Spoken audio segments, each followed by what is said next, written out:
بسم اللہ الرحمن الرحیم۔ شروع اللہ کے بابرکت نام سے جو دلوں کا حال خوب جانتا ہے۔ ناظرین، ایک دفعہ ربیع بن سلیمان رحمت اللہ علیہ فرماتے ہیں کہ میں حج کے لیے جا رہا تھا، میرے ساتھ میرے ساتھی بھی تھے۔ جب ہم کوفہ پہنچے تو وہاں میں ضروریات سفر خریدنے کے لیے بازاروں میں گھوم رہا تھا کہ دیکھا ایک ویران سی جگہ میں ایک خچر مرا ہوا تھا اور ایک عورت جس کے کپڑے بہت پرانے بوسیدہ سے تھے، چاقو لیے ہوئے اس کے گوشت کے ٹکڑے کاٹ کاٹ کر ایک زنبیل میں رکھ رہی تھی۔ مجھے یہ خیال ہوا کہ یہ مردار گوشت لے جا رہی ہے اور شاید یہ عورت لوگوں کو یہی پکا کر کھلاتی ہوگی، سو میں چپکے سے اس کے پیچھے ہو لیا، اس طرح کہ وہ مجھے نہ دیکھ سکے۔ ناظرین، ربیع بن سلیمان رحمت اللہ علیہ مزید فرماتے ہیں کہ وہ عورت ایک بڑے مکان میں پہنچی جس کا دروازہ بھی اونچا تھا۔ اس نے جا کر دروازہ کھٹکھٹایا، اندر سے آواز آئی، کون ہے؟ اس نے کہا، کھولو، میں بدحال ہوں۔ دروازہ کھولا گیا اور گھر میں 4 لڑکیاں نظر آئیں جن کے چہرے سے بدحالی اور مصیبت کے آثار ظاہر ہو رہے تھے۔ وہ عورت اندر آ گئی اور زنبیل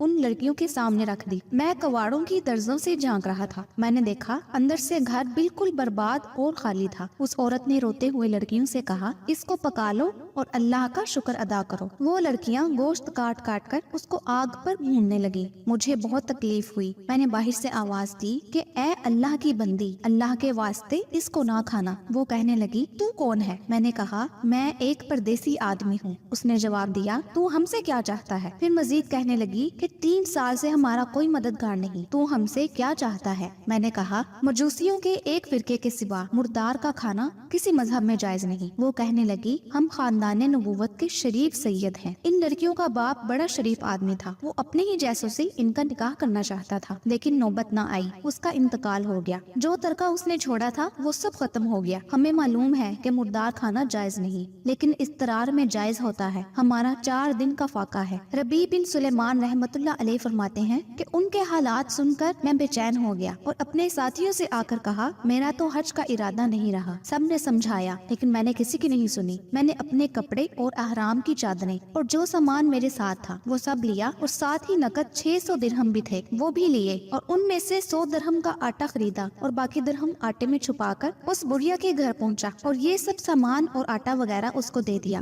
اس نے شکریہ ادا کیا اور کہنے لگی، اے ابن سلیمان، اللہ تیرے اگلی پچھلے گناہ معاف کرے اور تجھے حج کا ثواب عطا کرے اور اپنی جنت میں تجھے جگہ عطا فرمائے اور ایسا بدل عطا فرمائے جو تجھے بھی ظاہر ہو جائے۔ ربیع بن سلیمان رحمت اللہ علیہ فرماتے ہیں کہ حج کا قافلہ روانہ ہو گیا۔ میں ان کے استقبال کے لیے کوفہ ہی رکا رہا تاکہ ان سے اپنے لیے دعا بھی کرواؤں۔ جب حجاج کا ایک قافلہ میری آنکھوں کے سامنے سے گزرا تو مجھے اپنے حج سے محروم رہ جانے پر بہت افسوس ہوا اور رنج سے میرے آنسو نکل آئے۔ جب میں ان سے ملا تو میں نے کہا، اللہ تمہارا حج قبول کرے اور تمہارے اخراجات کا تمہیں بدلہ عطا فرمائے۔ ان میں سے ایک نے کہا کہ یہ کیسی دعا ہے؟ میں نے کہا، اس شخص کی دعا جو دروازہ تک کی حاضری سے محروم ہو گیا۔ وہ کہنے لگے، بڑے تعجب کی بات ہے، اب تو اس سے بھی انکار کرتا ہے کہ تو ہمارے ساتھ عرفات کے میدان میں نہیں تھا، تو نے ہمارے ساتھ رمی جمرات نہیں کی، تو نے ہمارے ساتھ طواف نہیں کیے۔ میں اپنے دل میں سوچنے لگا، یہ اللہ کا لطف ہے۔ اتنے میں میرے شہر کے حاجیوں کا قافلہ آ گیا۔ میں نے کہا، اللہ تعالیٰ تمہاری سعی منظور فرمائے، تمہارا حج قبول فرمائے۔ وہ بھی کہنے لگے، تو ہمارے ساتھ عرفات میں نہیں تھا، رمی جمرات نہیں کی تو نے ہمارے ساتھ، اب تو انکار کر رہا ہے۔ ان میں سے مزید ایک شخص آگے بڑھا اور کہنے لگا، بھائی انکار کیوں کرتے ہو؟ تم ہمارے ساتھ مکہ میں نہیں تھے یا مدینہ میں نہیں تھے جب ہم قبر اطہر صلی اللہ تعالیٰ علیہ وآلہ وسلم کی زیارت کر کے باب جبریل سے باہر کو آ رہے تھے؟ اس وقت ازدحام کی کثرت کی وجہ سے تم نے یہ تھیلی